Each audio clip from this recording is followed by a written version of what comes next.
12시에 많은 참여 바랍니다.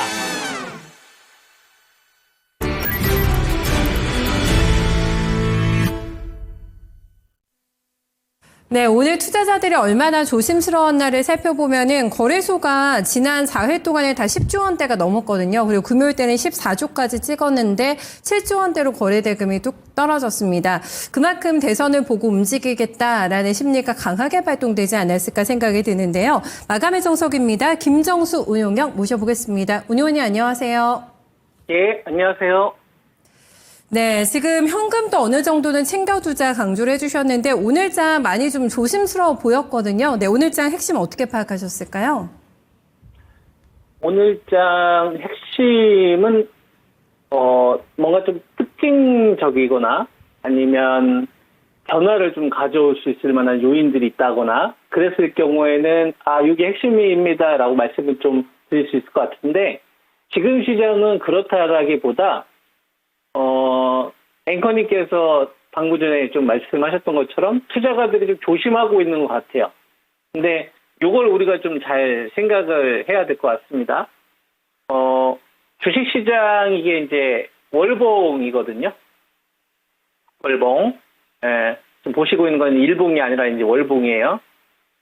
올해 종합주가지수가 2284까지 갔다 오다가 한 2400선, 요 언저리, 2440선, 요 언저리 시점을 보게 되면, 올해 2025년도 뿐만 아니라 작년도 비상계엄 사태로 인해서, 전국이 굉장히 혼란했던 시점, 그리고 해외 시장, 나스닥이나 다우존스나 S&P가 신고가를 갔을 때 우리나라가 굉장히 부진한 소외받는 흐름을 보였었거든요. 중국보다도 우리나라가 훨씬 더 약했어요. 중국이 급등했을 때도 우리나라 시장은 왕따당하는 흐름. 그런데도 2,400에서 샀으면은 돈은 벌었어요. 올해도 2,400 초반대 샀으면 요 기간 동안에 뭐 별의별 일들이 있었지 않습니까? 관세 충격이라든지 여러 가지 악재 요인들이 있었는데 결과적으로 보면은 올해도 2,400 밑에서 샀던 사람들은 돈을 번 거고, 그 다음에 2024년도 비상계엄 사태로 인해서 나라 전국이 굉장히 어려웠던 상황에서도 2,400에 샀으면 어쨌거나 돈을 번 거고, 그리고 2023년도에도 2,400 이하에서 샀으면 돈을 번 거고, 2022년도에도 마찬가지인 거죠. 그러니까 2022년도부터 2025년도까지 흐름을 보면 종합주가지수는 대충 한 2,400 초반, 요 기간 동안에 대한민국을 좌지우지할 수 있을 만한 글로벌 악재라든지 전국의 혼란 이런 게 있어도 2,400은 너희들이 싸다. 2,400에 사주면 너희들은 돈을 벌게 해줄게 라고 4년간에 걸쳐서 좀 테스트를 좀 받고 있는 자리구나. 요거를 우리가 이제 인지를 해야 될 것 같습니다. 일단 요 부분은 시장이 그렇게 결정을 한 거죠. 네. 그리고 왜 그랬는지를 우리가 한번 생각을 해보면 2023년도 삼성전자가 반도체에서 대규모 적자를 기록을 하고 하이닉스가 적자를 기록했던 시기잖아요. 그죠? 그럼 아무리 안 좋아도 2023년도보다는 대한민국이 돈을 많이 벌 거라고 보는 거죠. 시장에서는. 다만 2024년도 같은 경우에는 우리나라 기업들이 으쌰으쌰를 했지만 외국인들 입장에서는 달러를 가지고 있으면은 그죠? 달러 강세 기간이니까 훨씬 더 자기들이 유리한데 강한 달러를 굳이 원화로 바꿔서 대한민국에 투자해서 돈을 벌기에는 메리트가 없었을 거 아니에요. 그냥 달러를 가지고 있으면은 내가 유리한데, 그죠? 예, 원화 가지고 있으면 원화가 뚝뚝 떨어졌던 시기잖아요. 그러니까 작년도에는 해외에 있는 투자가들의 입장에서는 굳이 달러를 급하게 팔아가지고 대한민국뿐만 아니라 나머지 신흥국 시장에 저기서 뛰어들 필요가 없었던 상황에 있었던 거예요. 근데 이제 올해는 좀 다르다 이거야.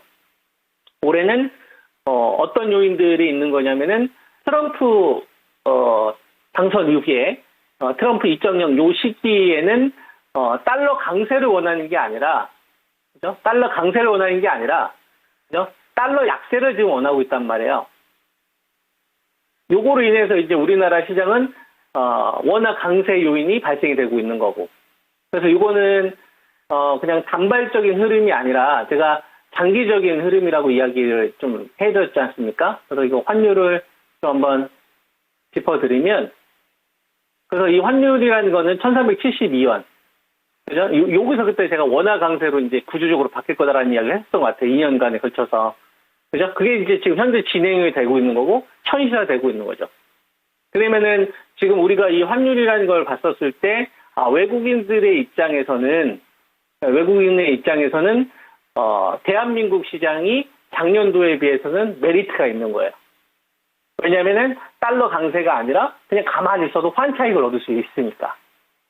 이게 이제 첫 번째로 우리가 좀 기억해야 될 부분이고. 그러니까 지수가 됐든 어떤 주도주들에 대한 어떤 종목들이 만약에 어떤 악재에 의해서 가격 급락이 나왔을 경우에는 올해는 기본적으로 사야 되겠구나라는 생각을 가지면서 시장을 바라봐야 된다는 얘기를 하는 거예요. 왜냐면은 달러 강세 구간이 이제는 아니니까. 달러 약세 구간인 거니까. 외국인들 입장에서는 환차익. 그러니까 주식 안 사도 돼요. 그래도 환차익을 얻는다는 얘기지. 얼마나 좋아, 그 사람들 입장에서는.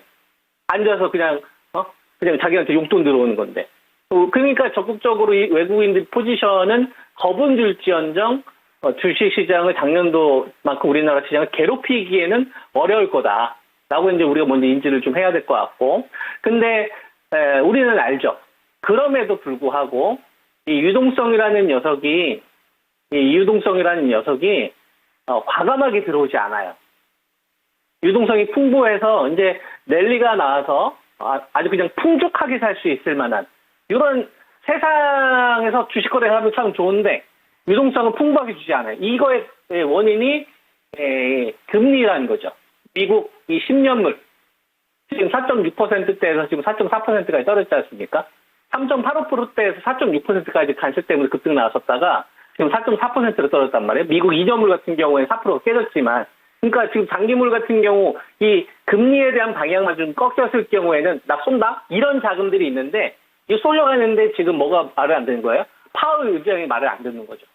파월 의장의 입장에서는 굳이 이 경제 지표에 대한 부분들이 금리 인하를 일으킬 수 있을 만한 요인들이 전혀 없는데 왜 당신 말을 듣고서 금리 인하를 해야 되는 이게 아니고 조금 더 추이를 지켜보겠다 이거예요. 그래서 이런 결정이 좀 나올 수 있는 게 2분기에서 3분기로 미뤄졌기 때문에 이 돈을 적극적으로 쏘기보다는 될 것 같긴 한데 투자가들 입장에서 여기서의 투자가들은 개인 투자가들 말고요. 기관 투자가들이나 외국인 투자 이 시세를 결정할 수 있는 사람들이라는 얘기를 하는 겁니다. 개인 투자가들의 시각은 하나도 안 중요해요. 개인 투자가들이 주가 띄울 수 있어요? 삼성전자, 하이닉스 신고가 만들 수 있습니까? 삼성바이오로직스 상한가 만들 수 있어요? 하나에어로스 이거 신고가 개인들은 못 만든단 말이에요. 외국인들이나 기관 투자가들이 작정하고 써야지 이 시세를 만들 수 있는 거지. 그죠? 그러니까 그 사람들 시각이 되게 중요한 건데 그 사람들 유동성을 쏠 수 있을 만한 명분은 지금은 미뤄진 상태니까 요 한정된 이 재화를 가지고 여기서 순환 도는 게 계속 좀 반복되고 있는 거다. 그래서 새로운 주도주의 출현도 없는 거고 기존 주도주들 가운데서 가격 조정이 나오면 한 번씩 반등 나오고 그리고 기존 주도주들 가운데서 이제 순환매가 어느 정도 좀 끝나고 나면은 그 다음에는 낙폭주도 한번 반등 나와주고 낙폭주 먹을 거 다 먹었으면은 그 다음에는 이제 화장품도 한 번씩 수익 내주고 근데 화장품이 한 번 수익 날 때는 또 같이 갔었던 이 금융주들 같은 경우 차익 매물 같이 내주고 이런 식의 흐름들이 반복이 되고 있는 거죠.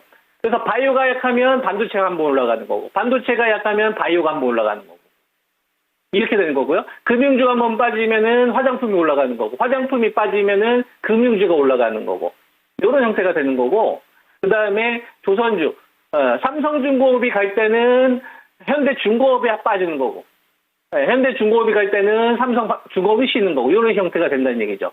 원전주도 마찬가지. G2파가 빠지면은 BHI가 급등 나오고 BHI가 빠졌을 때는 두산 에너빌리티가 나오고 그러니까 뭔가 이렇게 줄 맞춰서 이렇게 딱딱 상승하는 시장이 아니라 각 섹터 내에서 그러니까 원전주라는 섹터, 조선주라는 섹터, 전력주, 방산주라는 이 좁은 섹터 내에서만 계속 순환 도는 형태와 그 다음에 이 트럼프 2.0에 해당하는 원전주나 조선주, 방산주가 아니라고 한다면은 나머지는 그냥 장군 먹무시고 화장품 빠져? 그러면은 금융주 올라가. 금융주 빠져? 그러면 화장품 올라가. 이런 식으로. 바이오 빠져, 반도체 올라가. 반도체 빠져, 바이오 올라가. 이런 식으로. 시장의 구도가 이런 형태로 계속 지속이 되면서, 그냥 지난주에 움직임이 나왔었던, 이 흐름들이 그냥 지속되고 있는 걸로 저는 보입니다.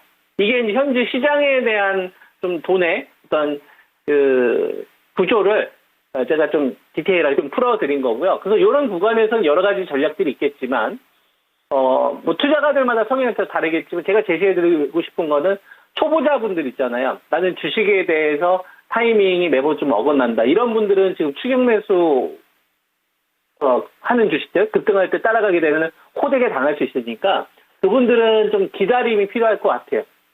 네, 그분들은 좀 기다림이 필요할 것 같고 나는 좀 적극적으로 나는 트레이딩을 좀 할 수 있다. 그러신 분들 같은 경우에는 건설기계나 화장품 쪽 하시면 좋을 것 같고요. 그 다음에 방산주나 조선주 기다리는데 조정 이제 얼마 나오지도 않더만. 그러면 금융주 기다리면 됩니다.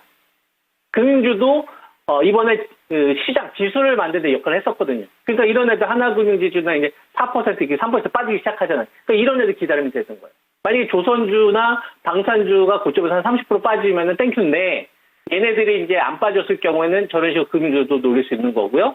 그 다음에 하이닉스는 계속 고점 부근에 있지만 아직 삼성전자가 아직 밑에서 출발을 안 했잖아요. 뭐 임원 쪽이 엔비디아 이번에 가서 이제 공급 물량 테스트한다, 공급 물량 협의한다는 얘기가 좀 돌고는 있는데 그게 아직은 이야기이기 때문에 그게 확정이 돼야 되겠죠. 그랬을 경우는 소부장 쪽도 갑자기 확 불 수도 있는 거고요. 그 다음에 바이오 쪽 관련되어서는 여러 가지 일정들도 있는데 제가 보고 있는 포인트는 RNA 관련된 주식들 쪽으로 계속 매스가 붙더라. siRNA라든지 mRNA 플랫폼. 제일 먼저 ABL 바이오가 BBB 셔틀, 이거 RNA 시로제 쪽으로 GSK한테 수출했고요. 그 다음에 siRNA 대표주자 올릭스, 그죠? 그 다음에 mRNA 원료 공급하고 있는 에스틱팜, 이런 주식도 있잖아요. 그러니까 mRNA 관련된 키워드를 가지고 있는 섹터들 쪽이 비만 치료제에 이어서 그 작업을 좀 이어받고 있는 형태가 보이고요. 그 다음에 ADC 쪽에서는 니가캠 바이오가 먼저 올라왔었을 때 알테오젠이 소외받았었는데 알테오젠은 오늘 좀 반등에 좀 동참하는 걸로 봤었을 때 이거 바이오 쪽 ADC 쪽도 버리기보다는 밑에 있는 애들과 가운데 있는 애들 간격을 좀 맞추려주고 하는 메시지 정도는 들어오는 거구나. 근데 대만은 아직 안 건들고 있는 거예요. 삼성바이오로직스는 대만을 안 건들고 있는 거고 삼성전자나 하이닉스의 대만을 안 건들고 있는 거죠. 그러니까 만약에 반도체 쪽에 쏠림이 나온다고 한다면은 삼성전자, 하이닉스의 대만을 건들 거고 바이오 쪽으로 이번에 새로운 주도주를 만들 거야 라면 삼성바이오로직스의 대만을 건들겠죠. 이런 시도가 나오기 전까지는 방금 전에 말씀드렸던 기본적인 자금의 순환이 이렇게 진행이 되는 거니까 이런 것도 좀 참고하시면서 여러분들이 나는 좀 초보자분인지 아니면 좀 발빠르게 대응할 수 있는지 본인의 실력을 먼저 점검하시고 나서 냉정하게 점검하시고 나서 거기에 맞는 전략을 실천하셔야 될 것 같다. 이런 의견을 좀 드리겠습니다. 네, 나를 먼저 파악하고 내 전략을 또 맞추는 전략도 필요할 것 같네요. 대선 지나고 뵙겠습니다. 전문의 수고 많으셨어요. 예, 성우 투자하세요.